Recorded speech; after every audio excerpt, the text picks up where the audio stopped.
नमस्कार, मैं हूं राजीव ढोंडियाल और आप देख रहे हैं हाई अलर्ट। दिन दहाड़े एक हिस्ट्री शीटर की हत्या होती है। घंटों बाद संदिग्ध हत्यारों का सीसीटीवी फुटेज आता है। फिर एक एक करके 10 दिन बीत जाते हैं। कभी पूर्वांचल कनेक्शन तो कभी पुराने दोस्त से रंजिश। जांच का सिलसिला जारी है, लेकिन पुलिस के हाथ ऐसा कुछ नहीं लगता जो कातिलों के राज से पर्दाफाश कर सके।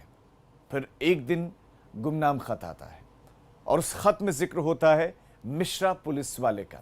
आखिर कौन है ये मिश्रा पुलिस वाला जिसको गुमनाम खत में पिंटू सेंगर का कातिल बताया गया है?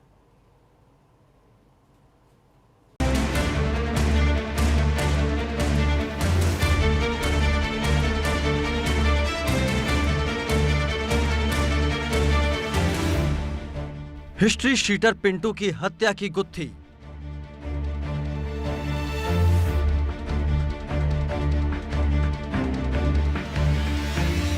बीस जून को दिन दहाड़े हिस्ट्री शीटर पिंटू सेंगर का कत्ल होता है। कत्ल की इस वारदात ने कई सवाल खड़े किए। सीसीटीवी में संदिग्ध भी दिखे। कातिलों की पहचान के लिए कई टीमें लगाई गईं और सामने आए हिस्ट्री शीटर हत्याकांड के कई कनेक्शन और रंजिशों की कहानियां।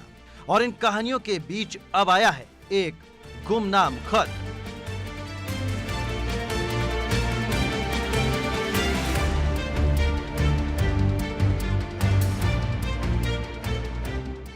गुमनाम खत खोलेगा साजिश का राज। पुलिस और मीडिया के पास पहुंचे इस गुमनाम खत में जिक्र है पिंटू हत्याकांड से जुड़े हुए सवालों का और एक पुलिस वाले का जिसने पूरे महकमे को हिला कर रख दिया। इस गुमनाम खत में कितनी सच्चाई है ये किसी को नहीं पता। कोई नहीं जानता कि ये खत किसने भेजा है। किसी के पास कोई जानकारी नहीं है खत को लिखने वाले की, और हो सकता है कि ये खत जांच को गुमराह करने की कोई चाल हो। पिंटू सेंगर की हत्या के बाद चिट्ठी की चाल। पिंटू हत्याकांड में पुलिस की जांच जारी है। पहले पूर्वांचल कनेक्शन सामने आया, फिर शहर का नामी वकील कटघरे में आया, उसके बाद दोस्तों के बीच हुई पुरानी रंजिश को खंगाला गया। इन जांचों में कोई भी हकीकत सामने आने से पहले ही आया है ये गुमनाम खत। हो सकता है कि इस खत में कैद हो पिंटू सेंगर के कत्ल के कई राज। खत में कैद पिंटू सेंगर के कत्ल के राज। बसपा सुप्रीमो मायावती को चांद पर जमीन देने का प्रस्ताव देकर सुर्खियों में आए पिंटू सेंगर की हत्या के मामले को एक हफ्ते से ज्यादा बीत गया है, लेकिन पुलिस के हाथ खाली के खाली हैं और पुलिस खुलासे से बहुत दूर है। लेकिन इस हत्याकांड में रोज नए मोड़ आ रहे हैं। इसी बीच पुलिस महकमे में एक बार फिर से हड़कंप मच गया है। वजह है ये गुमनाम खत जिसमें एक पुलिस वाले को पिंटू के कत्ल के पीछे की वजह बताया गया है।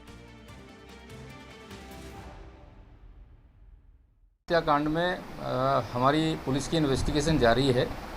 इसी दिशा में एक गुमनाम प्रार्थना पत्र जो है सोशल मीडिया पर वायरल हुआ है, जिसमें मीडिया को और वार को ये संबोधित किया गया है और उसमें लिखा है कि एक पुलिसकर्मी जो जनपद उन्नाव में नियुक्त है उसके माफियाओं से काफ़ी गठजोड़ हैं और पिंटू सेंगर जो मृतक हैं उनका उससे लेना देना था।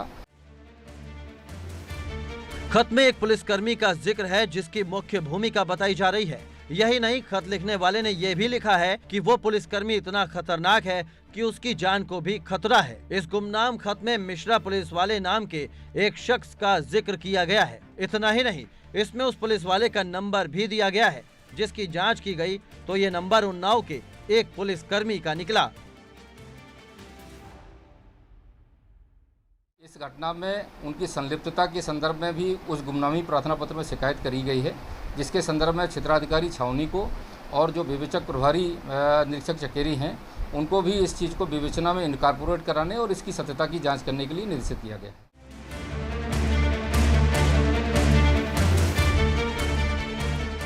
खत लिखने वाले ने दावा किया है कि इस पुलिस वाले ने ही इस हत्या की वारदात की पटकथा लिखी है। खत में कहा गया है कि पिंटू सेंगर और पुलिस वाले के बीच 6.5 करोड़ रुपए के लेन देन को लेकर विवाद चल रहा था, जिसको लेकर पुलिसकर्मी और पिंटू के बीच कई विवाद हो चुके थे।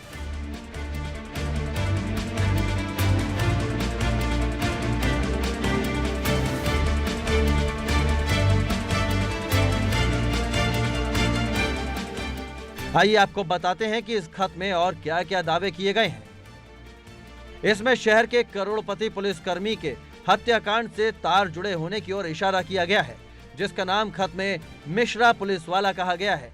दावा है कि मिश्रा पिंटू के साथ प्रॉपर्टी का काम करता था और पिंटू को उससे 6.5 करोड़ रुपए लेने थे। पत्र में लिखा है कि मैंने पुलिस को हत्याकांड से जुड़े सभी सबूत सौंप दिए हैं। पुलिस लापरवाही बरत रही है और साक्ष्यों को मिटाने में लगी है। पत्र में लिखा है कि पिंटू का रुपयों को लेकर कई बार करोड़पति पुलिसकर्मी से विवाद भी हुआ था। पुलिसकर्मी ने एक चमड़ा कारोबारी के साथ मिलकर पिंटू की हत्या की साजिश रची थी।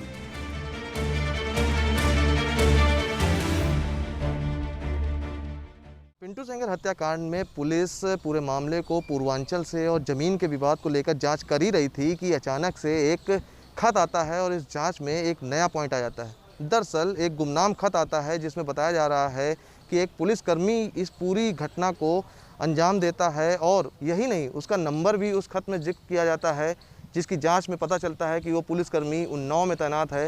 हालाँकि अधिकारी जो हैं वो जाँच करने के बाद जो तथ्य सामने आएंगे उसके आधार पर कार्रवाई करने की बात कह रहे हैं। हत्याकांड की गुत्थी सुलझाने के लिए कई अलग अलग पहलुओं पर जांच चल रही है। पूर्वांचल का कनेक्शन हो या फिर जमीन के टुकड़े को लेकर मचा बवाल, लेकिन इस खत से मची खलबली अब कई सवाल खड़े कर रही है। खत में किए गए दावों में कितनी सच्चाई है, इसकी जांच अब बेहद जरूरी हो गई है, क्योंकि खत में कत्ल का कनेक्शन खाकी से जुड़ा हुआ है।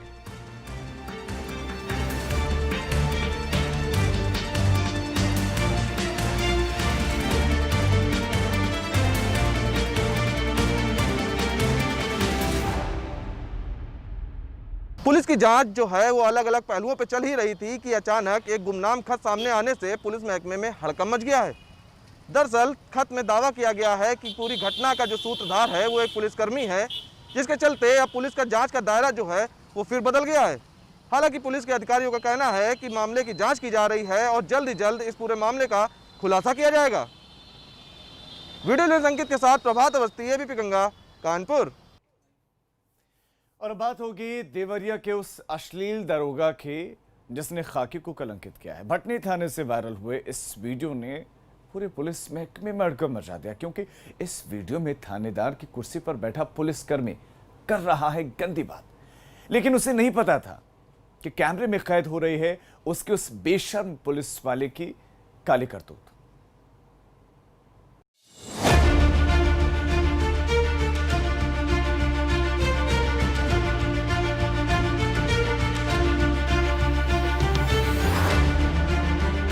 खाकी को शर्मसार करने वाला ये एक ऐसा वीडियो है जिसे न तो दिखाया जा सकता है और न ही शब्दों के जरिए इसे परिभाषित किया जा सकता है, लेकिन इस वीडियो में मौजूद खाकी को कलंकित करने वाले चेहरे को बेनकाब करना बेहद जरूरी है। देवरिया जिले से वायरल इस वीडियो ने पूरी उत्तर प्रदेश पुलिस के दामन पर दाग छोड़े हैं।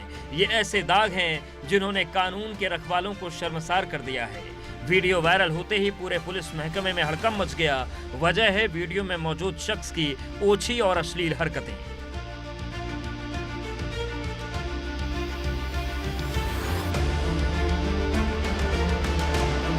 वीडियो में एक थानेदार कानून की कुर्सी पर बैठकर उसे कलंकित कर रहा है। सरकारी कुर्सी तोड़ता हुआ ये थानेदार अपनी मर्यादा को लांघते हुए हर हद को पार कर गया। थाना अध्यक्ष की कुर्सी पर बैठे बैठे ये थानेदार एक महिला के सामने ही करने लगा अश्लील हरकतें। थाने में ही मौजूद किसी शख्स ने इसका वीडियो बनाकर वायरल कर दिया, जिसके बाद थाना अध्यक्ष को तत्काल सस्पेंड कर दिया गया है और उसके खिलाफ जांच बैठाई गई है। लेकिन सवाल अब भी खत्म नहीं हुए जो खाकी के दामन को दागदार कर रहे हैं। आखिर क्यों कानून के पैरोकार अपनी हरकतों से खाकी को शर्मसार करते हैं? आइए अब आपका परिचय इस अश्लील पुलिस वाले से करवाते हैं जो महिला के सामने थाना अध्यक्ष के चैम्बर में बैठकर इतनी ओछी हरकत करने में लगा था। दरअसल ये वीडियो एक महिला ने बनाया। वो महिला गई तो थाने इंसाफ लेने थी, लेकिन उसके सामने हुई इन हरकतों ने उसे सन्न कर दिया। दरअसल ये वायरल वीडियो है देवरिया के भटनी थाने का और इन महाशय का नाम है भीष्मपाल सिंह। नाम पर मत जाइए, क्योंकि भले ही इनका नाम महाभारत के भीष्म से मिलता हो, लेकिन इनकी हरकतों को देखकर शायद ही कोई और नाम आपको याद आए। भटनी थाने में तैनात भीष्मपाल सिंह अभी सस्पेंड चल रहे हैं। वजह है यही वीडियो, जिसके सामने आने के बाद दरोगा जी को लाइन हाजिर किया गया था। अश्लील वीडियो वायरल होने के बाद पूरे मामले की जांच क्षेत्राधिकारी स्तर के अधिकारी को सौंप दी गई।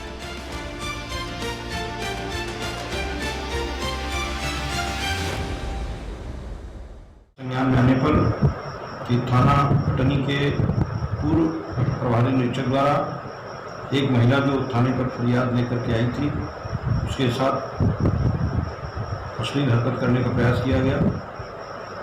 इस संबंध में थाने पर गंभीर धाराओं में उस इंस्पेक्टर के विरुद्ध अभियोग पंजीकृत कराया गया है। वह इंस्पेक्टर थाना सलेमपुर में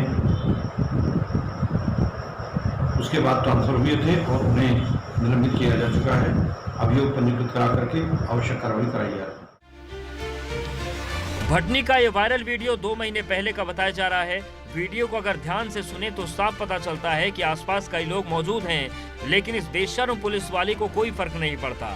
यह अश्लीलता की हदों को पार करता गया और वहां मौजूद किसी शख्स ने इसकी हरकतों को कैमरे में कैद कर लिया। इस वायरल वीडियो पर अफसोस तो छोड़िए, साहब को कोई फर्क ही नहीं पड़ा। अपनी इज्जत की परवाह तो है नहीं, खाकी के बारे में भी नहीं सोचा। यही वजह है कि अब सफाई में उलझलूल बातें कही जा रही हैं, बीमारी का बहाना दिया जा रहा है। रूम में जो है, मेरे रूम में कोई था भी नहीं। मैं जो है, मेरी सबसे बड़ी प्रॉब्लम है, मेरे कांच हो जाता है, फंक्शन हो जाता है, तो उसकी जो है मैं दवा लगा रहा था। अकेला पर्दा बंद कर के अपने अंदर रैक में से निकाल के, पीछे खिड़की है, किसी ने बना लिया हो अलग है। फिर अंदर मेरे रूम में कोई था भी नहीं, मैं अकेला था और उसमें बैठा था, कार्य कर रहा था अपना। पाया कि क्या मामला, इसकी मुझे कोई जानकारी नहीं है। ताज़ी जानकारी हुई है। जो वीडियो बना है उसके बारे में कोई जानकारी? कोई वीडियो के बारे में मुझे जानकारी नहीं, कहाँ बनाया, किसने बनाया है, कहाँ का है, मैंने देखा भी नहीं किसका वीडियो है। आपके द्वारा ही पता लगाया कि इस तरह से मामला है।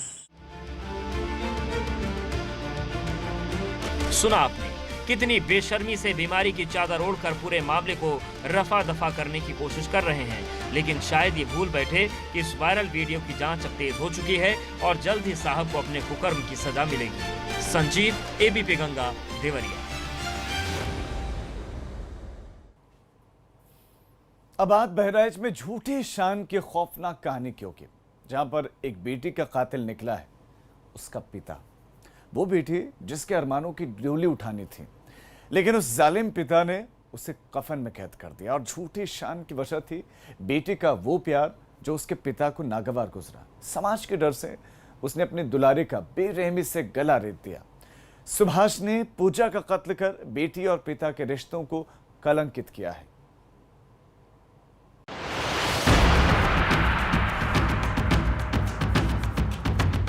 क्या कोई पिता अपनी ही संतान का बुरा कर सकता है?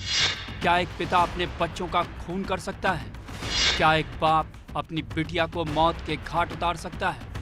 अगर आप सोचते हैं कि नहीं, तो चलिए हमारे साथ बहराइच के रिसिया गांव, जहां हुआ है पूजा हत्याकांड का खौफनाक खुलासा। बहराइच में पूजा हत्याकांड का खुलासा। 27 जून को बहराइच में हुए पूजा हत्याकांड में सामने आया है दिमाग को सन कर देने वाला खुलासा जिसने एक दुलार के रिश्ते को कलंकित किया है। वजह है पूजा का वो कातिल जिसने झूठी शान के लिए अपनी ही बेटी का कत्ल कर उसे मौत की नींद सुला दी और फिर बनाई एक झूठी कहानी।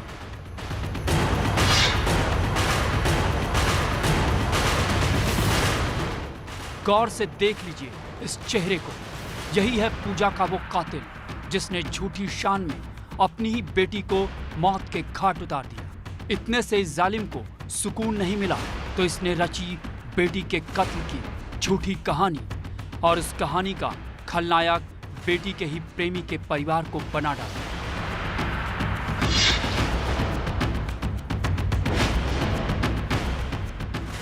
सुभाष यही नाम है इस कातिल का जिसने अपनी बेटी के खून से अपने हाथों को लाल किया, गला रेत कर बेरहमी से वारदात को अंजाम दिया।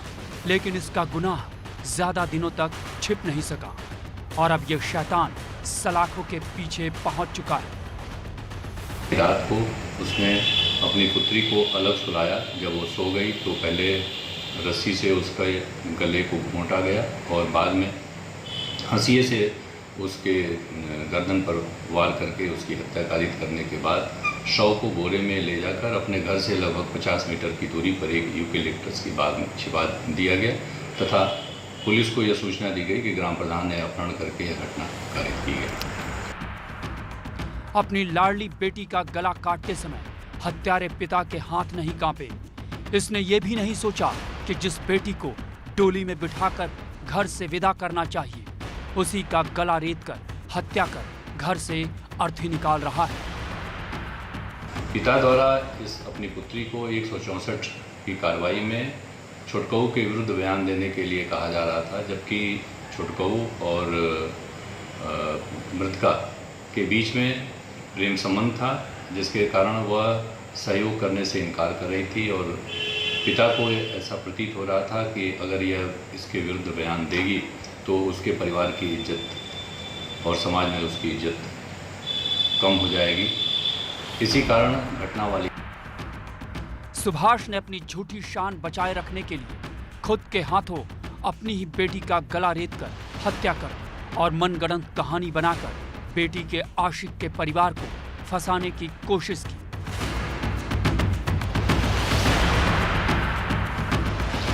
सुभाष की बेटी और गांव के ही छुटकऊ नाम के युवक के बीच प्रेम संबंध था, जिसको लेकर अक्सर सुभाष अपनी बेटी के साथ मारपीट करता था। इसी बीच सुभाष ने एक मुकदमा भी छुटकऊ के खिलाफ लिखवा रखा था, जिसमें पूजा को 164 के तहत बयान देना था, लेकिन पूजा अपने प्रेमी के खिलाफ बयान नहीं देना चाहती थी।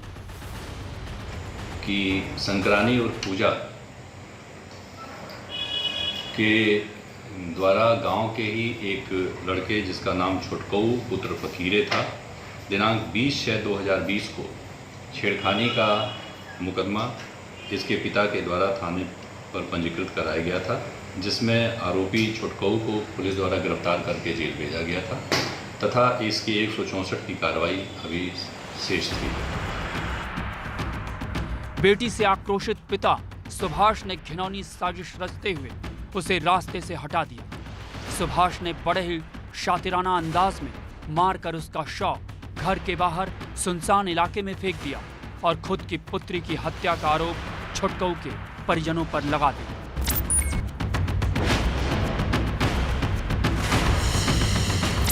सुभाष को लगा कि वो अपने प्लान में कामयाब हो जाएगा, लेकिन जैसे ही पुलिस की सख्ती हुई वो टूट गया और खुद अपने गुनाहों को कबूल कर लिया। अब ये कातिल पिता सलाखों के पीछे है। परवेज, एबीपी गंगा, बहराइच। अंगूठा छाप लुटेरों का गैंग। ये नाम सुनने में कुछ अजीब जरूर हो सकता है, लेकिन इस गैंग की लूट का तरीका बेहद नायाब है, क्योंकि अंगूठा छाप लुटेरों का ये गैंग बड़े ही शातिराना तरीके से ठगी के कारोबार को करता था, अंजाम देता था और उसका जरिया होता था उसके ग्राहकों का अंगूठा। कैसे अंगूठे के जरिए वो लाखों रुपए ग्राहकों के खातों से साफ कर देते थे, आइए इस रिपोर्ट में आपको दिखा देते हैं।